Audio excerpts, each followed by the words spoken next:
When it comes to climate change, none of the predictions ever come true.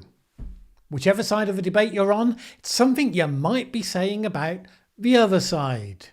We look at the top 5 failed predictions by so-called climate alarmists, not my term, and the top 5 failed predictions by so-called climate deniers, also not my term, and consider what they really tell us about how and when we should try to predict the future. My name is Mallen Baker. This is the Mallen Baker Show for changemakers. Predicting the future is hard. According to all the evidence, it's something that we all tend to think that we're personally really good at, an assumption that persists in the face of vast quantities of evidence to the contrary. But then there are different types of predictions. There's the predictions about what people will do next and how things will work out. Those were the sorts of predictions that Philip Tetlock talks about in his book Super Forecasting. He was able to show that a specific mindset and approach, which could be trained up to a point, could make non-expert people much more successful in forecasting and predicting than just about anyone else. And the people who were least successful in forecasting were the types of people he described as hedgehogs. Hedgehogs are people who have one big idea, an ideological starting point, and the ideology could be completely different. He mentioned 4 examples: environmental doomsaying, cornucopian optimism, socialism, and free market fundamentalism. Hedgehogs are appalling predictors, worse than a dart-throwing chimpanzee.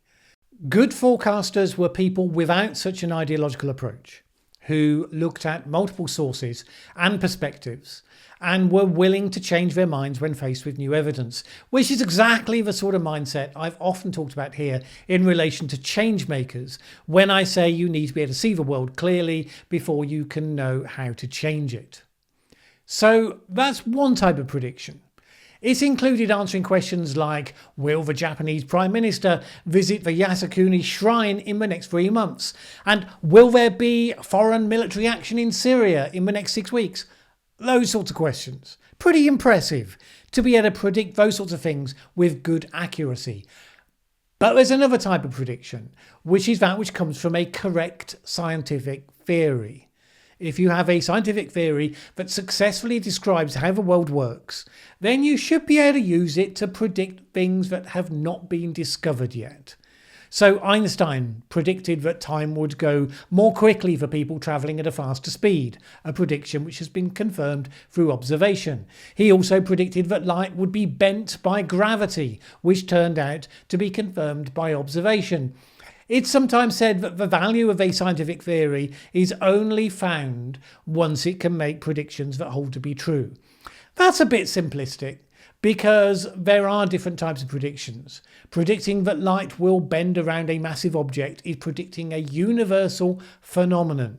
Predicting that in zero gravity, a feather will fall to the ground as fast as a hammer, as Galileo did, is predicting a universal phenomenon. Indeed, predicting that doubling the amount of CO2 in the atmosphere would raise the temperature by a set amount, as Swedish physicist Svante Arrhenius did in 1896, is predicting a universal phenomenon.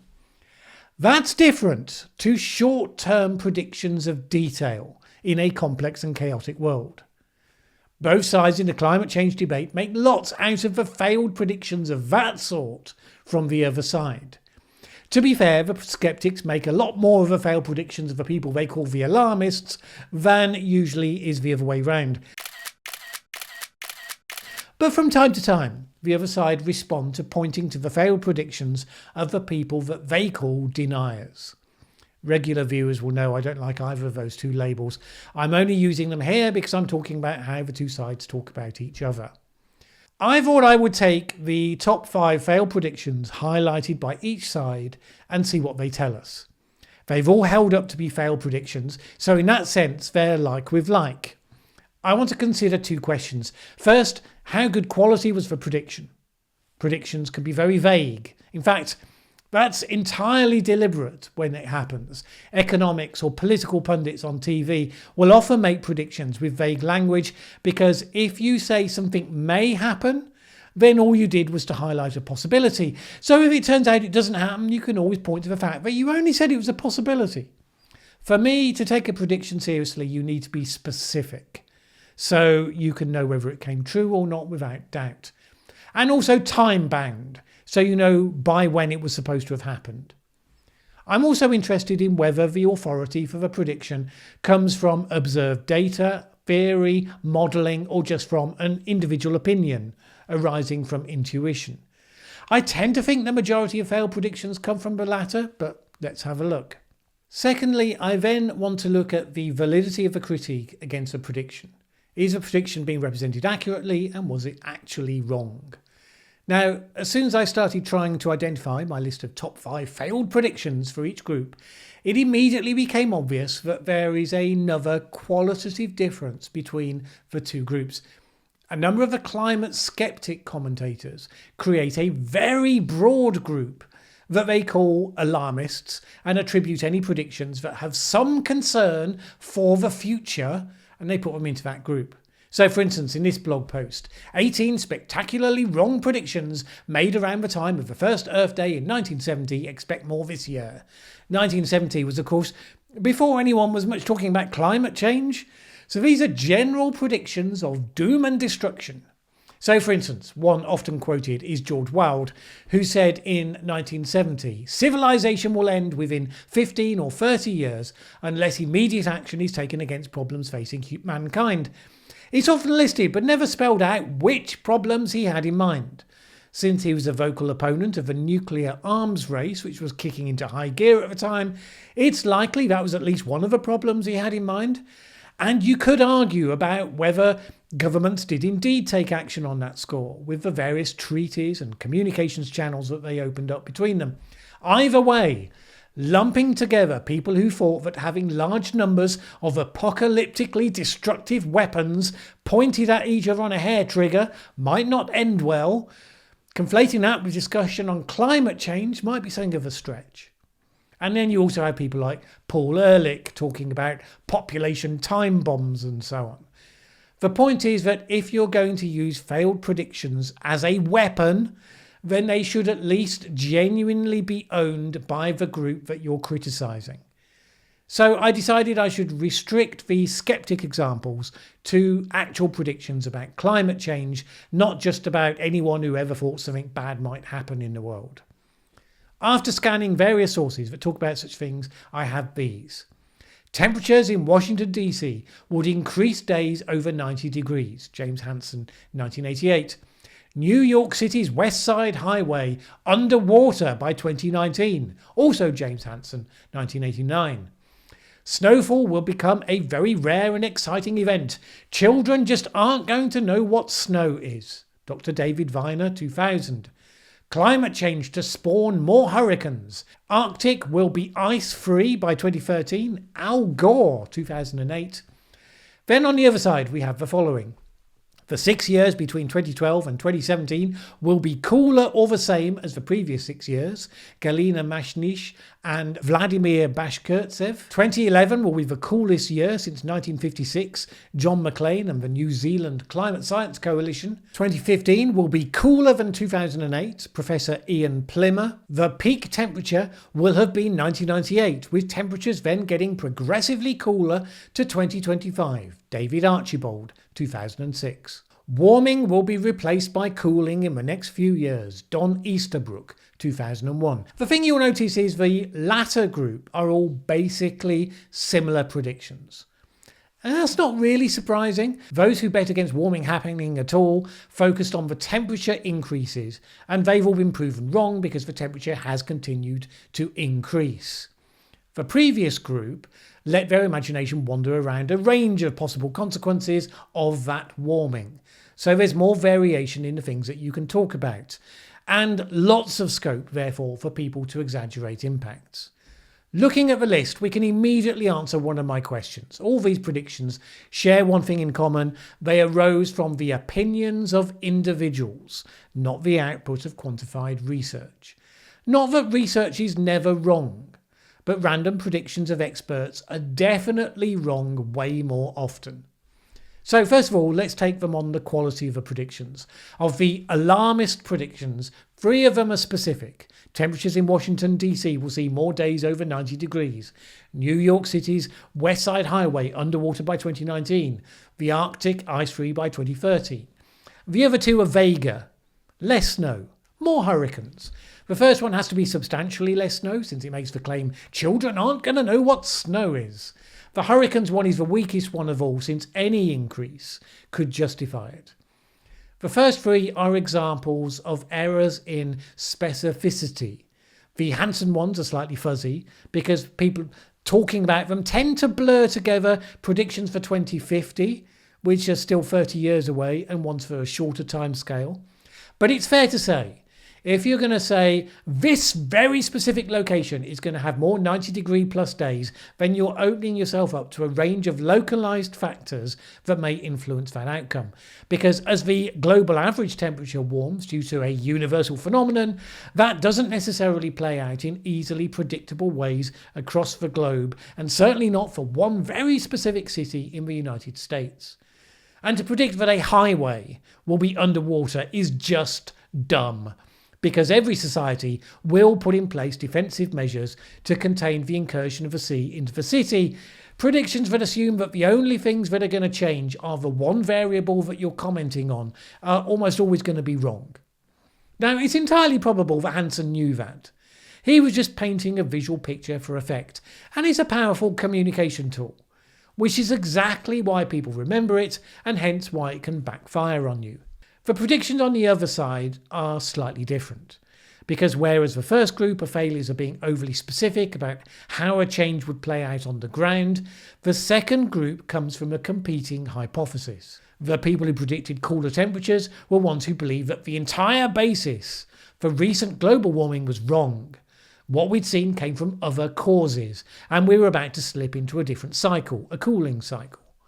In that sense, in theory, they're more substantive. If human-caused climate change is correct, then the gradual increases in the average global temperature is certain, even if the timing of an ice-free Arctic isn't. But the uncertainty comes in the shorter timescales, because there's lots of natural variability. Even if the world is gradually warming, doesn't mean that every year is going to be warmer than the last. El Niños and La Niñas are a factor. Volcanic activity is a factor. To some extent, solar cycles may be a factor. So there's capacity for lots of short-term predictions to be wrong regardless. But, as any good poker player will tell you, if you understand when you're in a 60-40 probability situation versus a 40-60 or even a 50-50 probability situation, then you can make a lot of money, even though you won't win every single time. What about the validity of any of these failed predictions being used as a weapon to attack the other side? Well, generally it's fair game, but it's pretty much the playground level of debate. The argument or implication is that if one individual can be shown to have made a hilariously wrong prediction, then an entire proposition about the world can be discredited and be held to be intellectually disproven.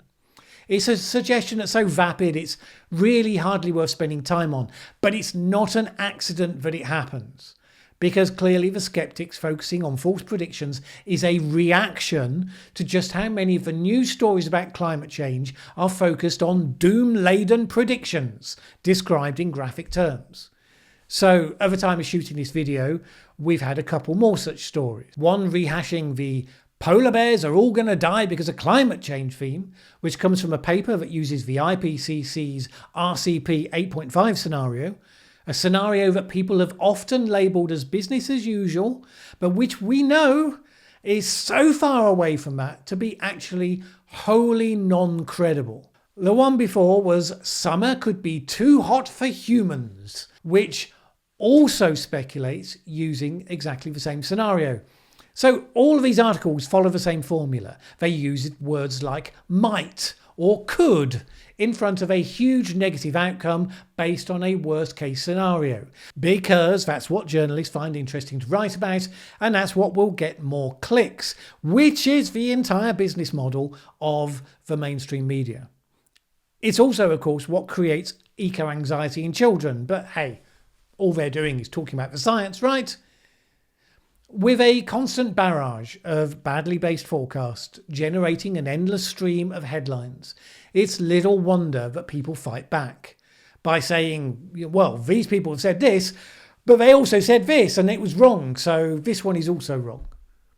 If you play the tribal game, you just decide that people criticising your side are cherry picking and generally being disingenuous, while the critiques your side makes of the other lot, or those are highlighting profound truths. But really what we have is a symptom of a failure in how we're talking about the issue at all, and indeed about how we're making predictions in the first place.